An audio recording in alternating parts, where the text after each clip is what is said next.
नमस्कार मित्रांनो, सुख म्हणजे नक्की काय असते या सिरियलमध्ये आज काय घडलं आपण ते बघणार आहोत। सावली आणि नित्या घराची आवरावर करत असते त्यावेळेस तिथे आदिराज येतो आणि विचारतो की तुम्ही एवढी आवरावर का करत आहात। त्यावेळेस नित्या असं बोलते की पहिला श्रावण महिना आहे माझा या घरातला, त्यामुळे सगळे आवरावर करत आहेत। त्यावेळेस आदिराज सावलीला विचारतो की आयडी कुठे गेली आहे। त्यावेळेस ती बोलते की बाजारात नागपंचमीचं सामान आणायला गेली आहे। त्यावेळेस आदिराज बोलतो तुम्हाला काय मदत लागली तर सांगा।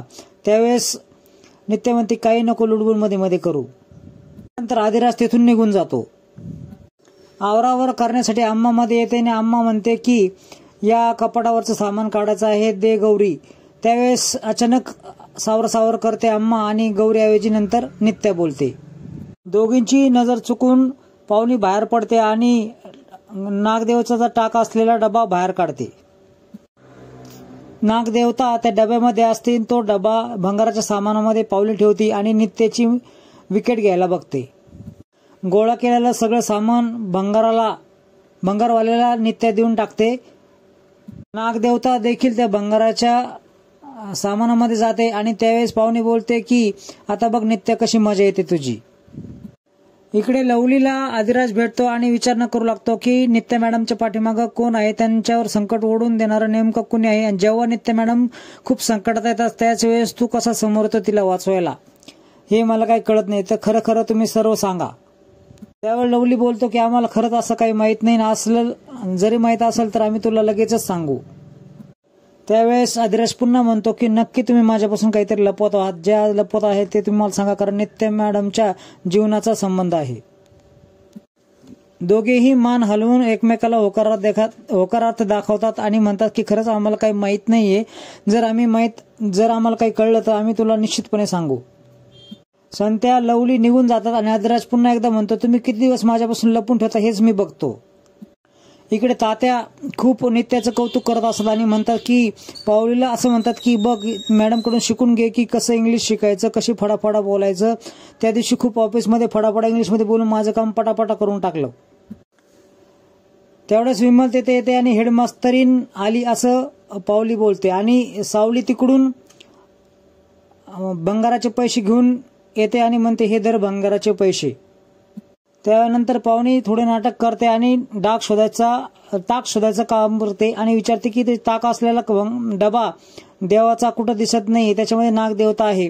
त्यावेळेस मुद्दाम शोधायचं नाटक ती करते आणि विमल खूप चिडते, बोलते की असेल इथेच कुठेतरी। विमल बोलते की एक गोल काळवंडलेला डबा आहे, त्या डब्यामध्ये सगळे टाक आहेत। तेवढ्यात नित्या बोलते की तो काळवंडलेला डबा मी स्वतः भंगाराच्या माणसाला दिला आहे, भंगारवाल्याला दिला आहे। त्यावेळेस सगळे एकमेकाकडे बघू लागतात। त्यावेळेस पाहुणी खूप मोठं नाटक करते आणि सारखं डोचून बोलते की तू तो भंगाराचा डबा दिला, तर त्यावेळेस नित्या हो बोलते आणि सगळेजण खूप आश्चर्यचकित होऊन एकमेकाकडे बघतात, कारण त्याच्यामध्ये पिढ्यानपिढ्या चालणारा नागदेवतांचा टाक होता। विमल त्यावेळेस वारंवार शांत बसण्याचा सल्ला पाहुणीला देते, पण ती पाहुणी काय ऐकायचं नाव घेत नव्हती। त्यावेळेस पाहुणी खूप टोचून बोलण्याचा प्रयत्न करते नित्याला, कारण नित्या आल्यानंतर काहीच घरामध्ये नीट चाललेलं नसतं। आदिराज पण बाजूला गेला असतो, घराचं वातावरण खूप डिस्टर्ब झालेलं असतं। त्यावेळेस पाहुणी सारखं नित्याला बोलत असते। त्यावेळेस विमल म्हणते की तू शांत बस, पण पाहुणी काय शांत बसायचं नाव घेत नव्हती। त्यावेळेस पाहुणी नित्याला हात धरून बाहेर काढते आणि जाणून बुजून विमल जवळ उभा करते।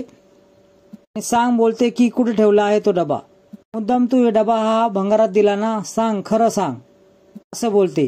पाहुणी म्हणते घरातली माणसं गेले, जमीन गेली, आता कशाची जाण्याची वाट बघत आहे तू, का असं करते, आमच्या घरावर का उठली आहेस। तेवढ्यात विमल खूप संतापते आणि जोरात ओरडून पाहुणीच्या कानामागं मारायला जाते।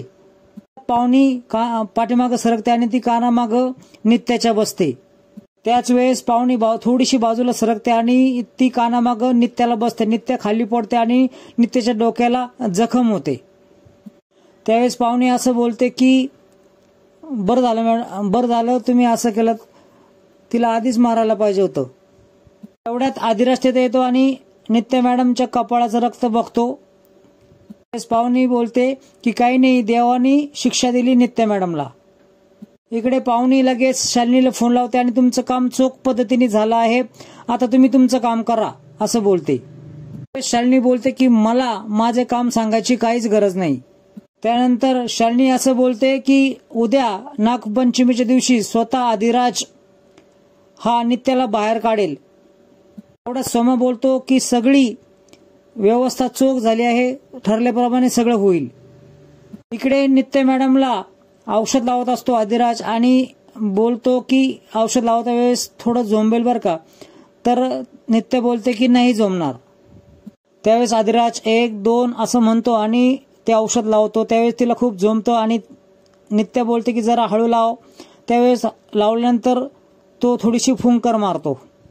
तेवढ्यात सावली तिथे येते आणि जोरात ओरडते, दादा तुम्हाला दरवाजा लावायला काय होतं रे. हेच कळत नाही की तुमची वेळ चुकती की माझी वेळ चुकती. त्यावेळेस डोळे झाकून घेते आणि म्हणते की उद्या तुमचं झाल्यानंतर मला सांगा, तेव्हा मी बोलते. सावली निघून जायला लागते. त्यावेळेस नित्य तिचा हात पकडते आणि बोलते की वंश बोला ना, काय झालं. काही नाही, तुमच्या डोक्याला खूप लागले होते ना, जास्त लागलं का नाही ते विचारायला मी आले होते. त्या मॅडम बोलते की थोडंच लागलाय, जास्त लागला असं तर त्या टेबलाचे तुकडे केले असते आणि त्याची शेकोटी केली असते. त्यावेळेस आदिराज लगेच हसतो. सावली देखील परत म्हणते की त्या डब्याचं काय करायचं, कारण हे हसण्यासारखं नाही. इकडे विमल देवापुढे हात जोडून बसलेले असते. त्याच वेळेस नित्य देखील तिथे येऊन बसते आणि नित्य म्हणते की आजपर्यंत माझ्या मम्माने देखील मला आजपर्यंत कधी मारलेलं नाही. त्यावेळेस नित्य बोलते की चुकून का होईना मला जवळच्या माणसाने मारलं, त्याबद्दल मला काहीच वाटलं नाही. त्यावेळेस विमल सफाई देते की मला पाहुणीला मारायचं होतं, कारण तिचं तोंडच बंद होत नव्हतं, पण चुकून तुम्हाला लागलं. त्यावेळेस नित्य असं बोलते की जे झालं ते झालं, चुकून झालं ना, त्याची माफी कशाला मागताय. त्यावेळेस विमल असं बोलते की सून म्हणजे घराची लक्ष्मी असते, तिच्यावर कोणी हात उचलतं का. या घराचं सगळं पुण्यवान काम करायचं असेल तर ही सगळं सूनच करत असते, सुनेवर कोणी हात उचलतं का. त्यावेळेस नित्य असं बोलते की या घरच्या सून असं तुम्ही मला बोललं ना, तर याच्या पलीकडे मला काय पाहिजे. सून म्हणून स्वीकारलं, ह्यातच खूप मोठं काम आहे. नंतर दोघेही देवाला नमस्कार करतात आणि तिथून निघून जातात. इकडे विमल पडवीत बसलेले असते. त्यावेळेस तात्या तिथं येतात आणि म्हणतात की आजच्या दिवशी तरी चहा मिळणार आहे का. त्यावेळेस पाहुणी चहा घेऊन येते आणि तात्याला विचारते, चालेल ना माझ्या हातचा चहा. त्यावेळेस तात्या बोलतात की चालेल ना चहा, तुझ्या हातून का नाही पिणार. त्यावेळेस नित्याने चहा का नाही केला असे देखील विचारतात.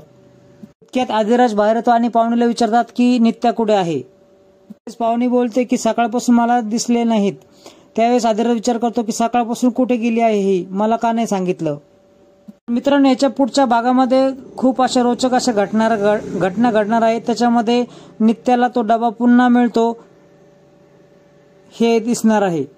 तर अचानकपणे तिथे पोलीस येतात आणि विचारतात की विमल आणि तात्यांना आम्ही अटक करायला आलो आहे. तात्या विचारतात की आम्ही काय केलं आहे, तर आमच्यावर कंप्लेंट कोणी केली आहे. त्यावेळेस पोलीस असं बोलतात की नित्या धर्माधिकारी यांनी तुमच्यावर केस केली आहे की सुनेचा छळ केल्याबद्दल. हे ऐकून सर्वांना धक्काच बसतो. इकडे पोलीस विमल आणि तात्यांना ओढून घेऊन जाताना तुम्हाला दिसेल. त्यावेळेस पाहुणी लगेच असं बोलते, आदिराजला असं बोलते की नित्याने हे काय केलं, कंप्लेंट का बरं केली. त्यावेळेस आदिराज खूप चिडलेला दिसतो. तर मित्रांनो, अशाच नवनवीन अपडेट्स मिळण्यासाठी या चॅनलशी संपर्क करा, बेल आयकॉन दाबा, सबस्क्राईब करा. धन्यवाद.